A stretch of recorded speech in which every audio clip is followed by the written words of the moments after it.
Welcome to The Right Atmosphere, podcast for writers, brought to you by Atmosphere Press, the only publisher that puts rewarding and meaningful author experiences above all else.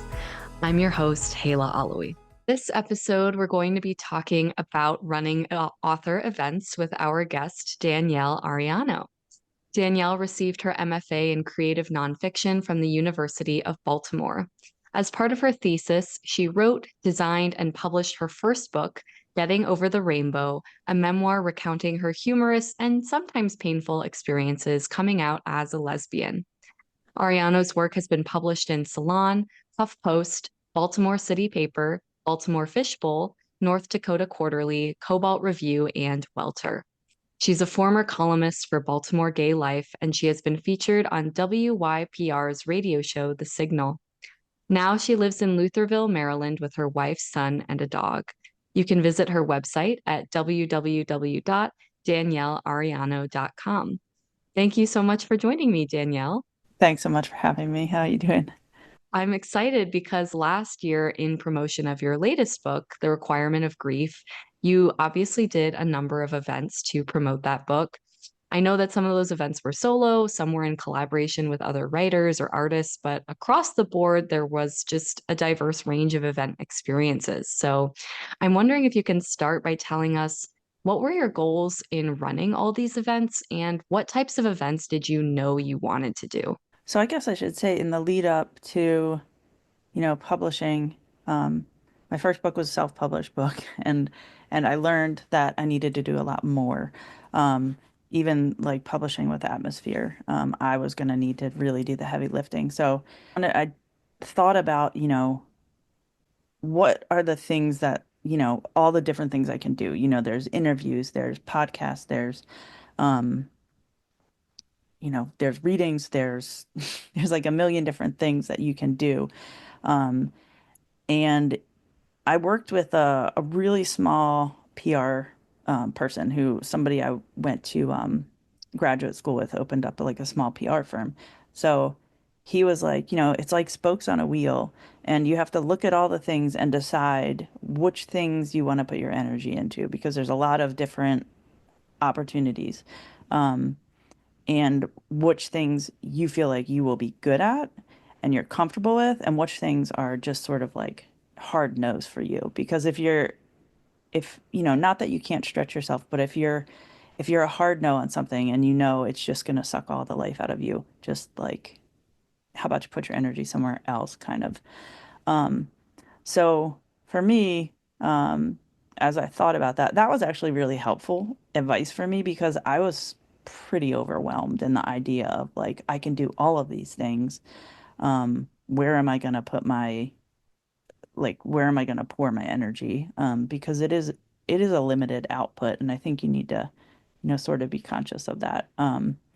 So one thing that I thought about in setting up events, I did a handful of readings, and as I set them up, um, I really thought about like, okay, who's going to come to these events? I'm not a big name writer with a baked in audience and some big presence on social media. Um, so I was really thinking about like, how am I going to get people there? So the readings I wanted to do were, um, I did a book launch, and that was kind of like the big thing. Like all of my friends and family came to that. And then for other events, I wanted to kind of try to figure out how can I get, other people there. And um, I knew I wasn't going to be the main draw or, so collaborating with other writers was really helpful. I did a handful of events with other writers, and what we would do is come up with a theme, of like kind of think of a way that our books overlapped. Um, and then we just sort of would pitch that as an idea to a bookstore. And doing those events was much, I guess, less stressful, just in that, that you may have a few people that'll come to see you, you may have a few people to come to see another writer. And you also get to meet other writers who you may not know.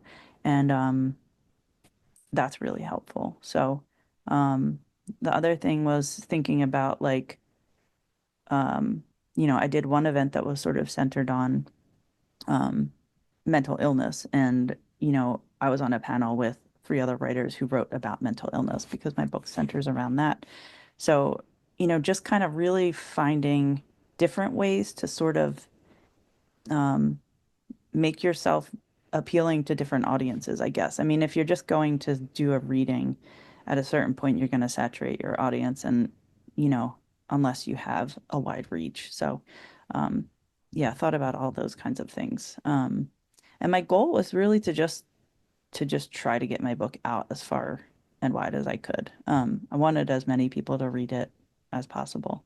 So, Yeah, well, I'm glad you mentioned all this about knowing your audience and diversifying the types of events to reach different sort of audiences because all of that goes hand in hand. Obviously, wanting to reach as many readers as possible, you want to diversify your audience, but you also want to be smart about, is this an event that I will find personally engaging and personally exciting, but also it's going to be exciting for whatever audience might be there, whether it's mine or it's cross-pollinating with other writers.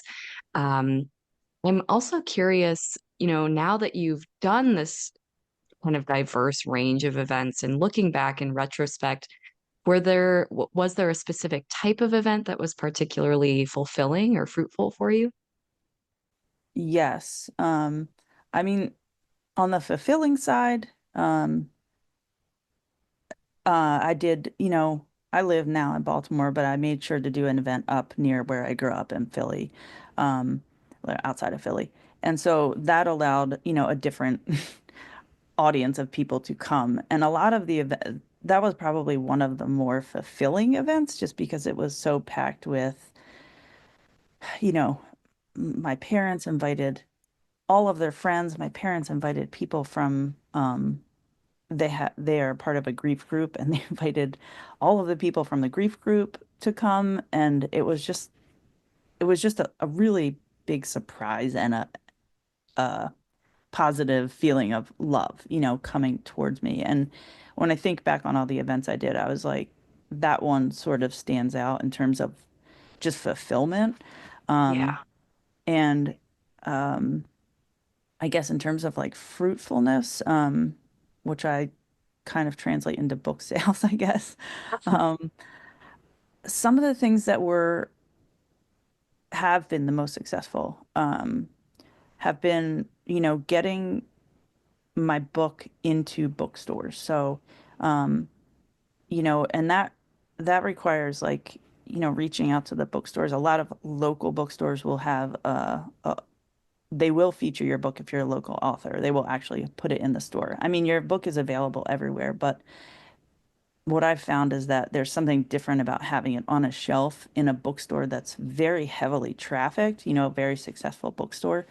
Um, if it's on the shelf and it gets a decent placement, um, that's going to just allow you to reach people you would never, ever be able to reach. And so that has been helpful. I've gotten my book in a number of bookstores.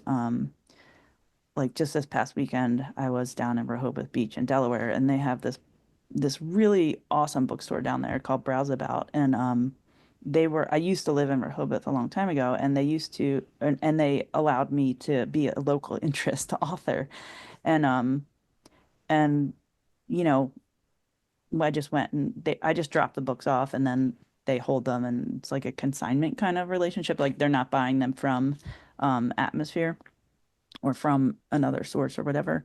And that has been really successful in terms of like sales, which I probably would not have realized beforehand, as something like to sort of focus on.